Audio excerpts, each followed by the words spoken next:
पाणीपाग खबरରୁ ମିଳୁଥିବା ସୂଚନା ଅନୁସାରେ ଆସନ୍ତା 29ରୁ ରାଜ୍ୟରେ ହିଟ୍ ୱେଭ୍ ଆଶଙ୍କା।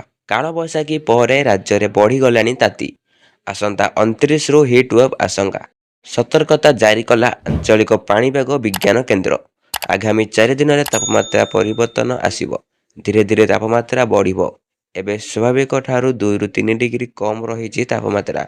29 ତାରିଖ ବେଳକୁ ତାପମାତ୍ରା ବଢ଼ିବ। ସମ୍ବଲପୁର, ସୁବର୍ଣ୍ଣପୁର, ବଲାଙ୍ଗୀର, କଳାହାଣ୍ଡି ଜିଲ୍ଲା ପାଇଁ 29 ତାରିଖରେ ହିଟ୍ ୱେଭ୍ ସତର୍କତା ଜାରି କରାଯାଇଛି। କିଛି ସ୍ଥାନରେ ତାପମାତ୍ରା 40 ଡିଗ୍ରୀ ସେଲସିୟସ୍ ଟପିପାରେ। କିଛି ଦିନରେ ବ୍ୟବଧାନ ପରେ ଗତକାଲି ପୁଣି ଥରେ ବୌଦ୍ଧ ସହର ତାପମାତ୍ରା 38 ଡିଗ୍ରୀରେ ପହଞ୍ଚିଛି।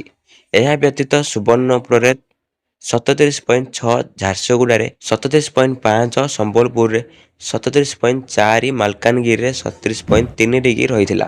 ଏହିପରି ଖବର ଜାଣିବା ପାଇଁ ଆମ ଚ୍ୟାନେଲକୁ ସବସ୍କ୍ରାଇବ୍ କରିବା ସହ ଭିଡ଼ିଓକୁ ବହୁ ମାତ୍ରାରେ ସେୟାର କରିବାକୁ ଜମାନ୍ତୁ ଭୁଲନ୍ତୁ ନାହିଁ।